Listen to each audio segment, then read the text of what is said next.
فعلمت انہ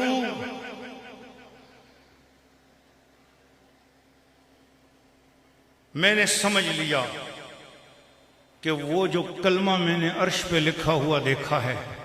آدم علیہ السلام اللہ سے عرض کرنے گئے یا اللہ احد اعظم عندک قدرا عمن جعلت اسمہ ما اسمک. میرے دل میں یہ عقیدہ پیدا ہو گیا کہ یا اللہ یہ کوئی بڑی عزت والا نام ہے جس نام کو تو نے اپنے کلمے کے ساتھ جوڑ کے لکھا ہوا ہے. آدم علیہ السلام نے عقیدہ دیا پہلے دن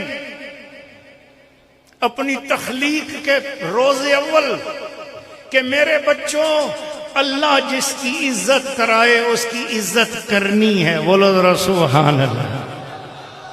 سمجھ لو اللہ جسے اپنے ساتھ جوڑ لے اس کی عزت کرنی ہے. بولو سبحان اللہ. فأوحى اللہ علیہ,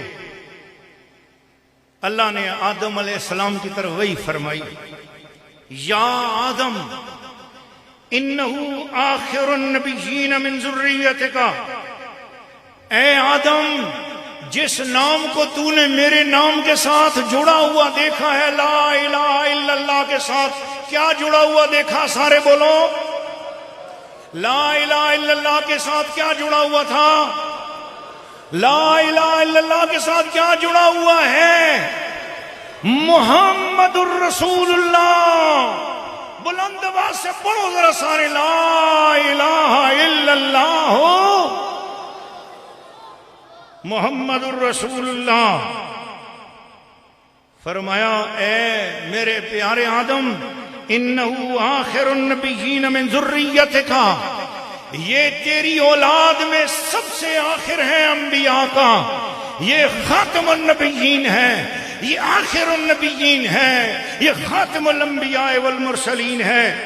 ولولا ہوا ما خلقتک, اگر وہ نہ ہوتا تو میں آپ کو بھی پیدا نہ کرتا.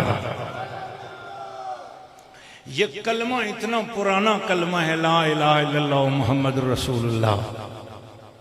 میں آپ کا وقت زیادہ نہیں لوں گا, میں نے کہا میں صرف 3 حدیثیں سنانی ہیں آپ کو کلمہ شریف کی فضیلت میں, اور میں اس لیے سنانے کے لیے آیا ہوں کہ شاید اس کی برکت سے آج حضور رحمت کریم سرکار کی نظر مجھ گنہگار پہ بھی ہو جائے. اور یہ سنو اور اپنے عقیدے میں یہ بات بٹھاؤ. اب مجھے بتاؤ حضرت آدم علیہ السلام نے سب سے پہلے جس نام کو دیکھا وہ پیدا ہو چکا تھا نا؟ آپ کو سمجھ آ رہی ہے وہ؟ دوسری حدیث آپ کو سنا دوں اس حدیث کی تائید میں. حضور نے فرمایا کنت نبیا وآدم بین منجدل فی طینتہ. اے جابر جب آدم علیہ السلام ابھی مٹی اور پانی کی درمیانی منزلوں کو طے کر رہے تھے میں کرسی نبوت پہ بیٹھ کر یہ منظر دیکھ رہا تھا. میرے آقا کو اللہ نے یہ عظمت اور یہ شان بخشی. ان اولیاء اللہ کے قیامت تک جھنڈے بلند ہوتے رہیں گے اس لیے کہ انہوں نے زندگی بھر اپنا کام نہیں کیا ہے, حضور کا کام کرتے رہے. بلند آواز سے بولو ذرا سبحان اللہ. آؤ ذرا کلمہ سنائیں.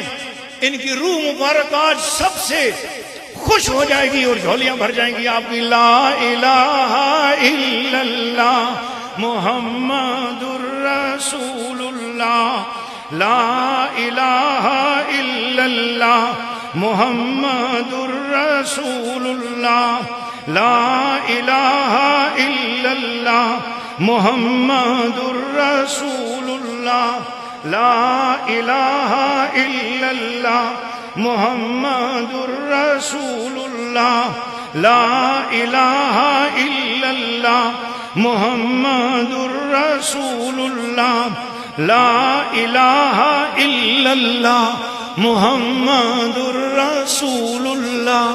اللہ کے محبوب صلی اللہ علیہ وسلم کی دوسری حدیث. آدم علیہ السلام کے بارے میں آپ نے سن لی.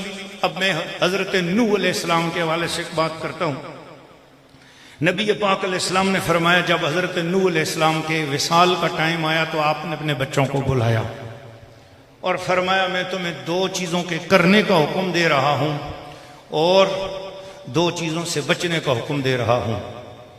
میرے بعد 2 چیزیں کبھی نہ کرنا، ایک تکبر کبھی نہ کرنا، دوسرا اللہ سے شرک نہ کرنا. اور حضور کرنا کیا ہے؟ فرمایا لا الہ الا اللہ محمد الرسول اللہ، یہ کلمہ پڑھتے رہنا. آپ کے بچوں نے پوچھا حضور اس کلمے کا فائدہ کیا ہے؟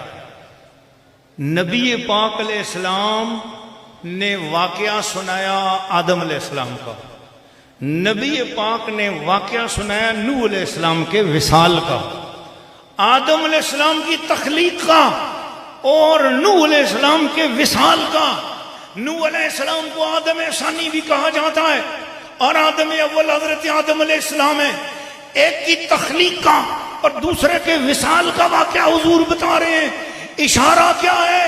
لوگوں جو کائنات گزر گئی یا جو آئے گی، سنو، نہ کسی کی ولادت مصطفیٰ سے اوجل ہے، نہ کسی کا وصال مصطفیٰ سے اوجل ہے.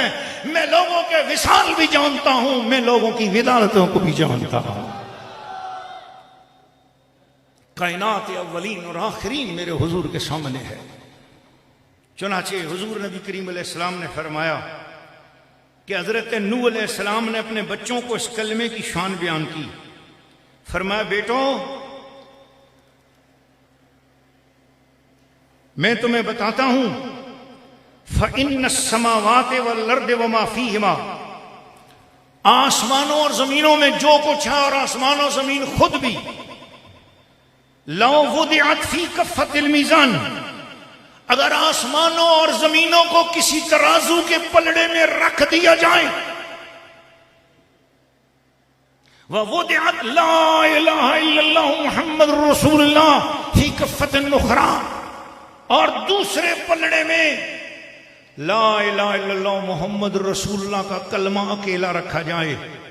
ترازو کے پلڑے میں ادھر صرف کلمہ ہے اور ادھر 7 آسمان زمین اور جو کچھ اس کے درمیان ہے، یہ سب پہاڑ دریا سب کچھ ایک طرف، دوسری طرف صرف کلمہ ہے.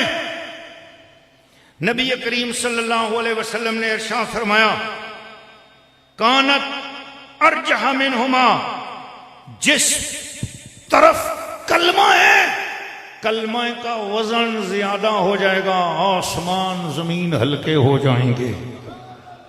کلمہ آسمانوں اور زمینوں سے بھی زیادہ وزنی ہے. حضور میں ایک واقعہ سنا رہا ہوں. تبلیغ کے لیے مختلف ملکوں میں مجھے جانا پڑتا ہے. افریقن کنٹریز میں بھی گیا ہوں، عرب کنٹریز میں بھی جاتا ہوں. تو عمان کے ملک میں سن 1970 کی دہائی کا واقعہ ہے. ایک سکھ جو ہے وہ ایسی مسجد میں چلا گیا جس کے سامنے سینما تھا. وہ سینمے کا شو دیکھنے جا رہا تھا، جمعے کا دن فلم لگی ہوئی تھی، اور غلطی سے مسجد میں چلا گیا. اب سارے لوگ سکھ کو دیکھ رہے ہیں، یہ کدھر آ گئے؟ سکھ نے کہا یار مجھے کیوں دیکھتے ہو حیرت سے؟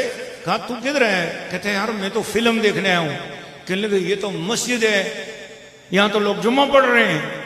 سکھ نے کہا اچھا اس طرح کرو، جو تم پڑھ رہے ہو یہ مجھے بھی پڑھا دو. چلو پھر ادھر قدم آئی گئے ہیں. چنانچہ مولانا مصطفیٰ خلیلی، وہ مفتی اس مسجد کے، انہوں نے اس سکھ کو کلمہ پڑھایا اور مسلمان ہو گئے. ہندوستان میں اس کی فیملی کو پتہ چلا تو ہندوستان میں فیملی نے اس کے ساتھ بہت مذاق اڑایا اور کہا تو خام خام مسلمان ہو گیا، اگر غلطی سے مسجد میں چلا گیا تو کلمہ پڑھنے کی کیا ضرورت تھی، کیوں پڑھا ہے تو نے؟ اس نے کہا مجھے اس کلمے سے بڑا پیار ہو گیا ہے، اس کلمے میں مجھے کشش آ گئی ہے. اب وہ نو مسلم تھا اور اس کا نام بھی غلام مصطفیٰ رکھا گیا.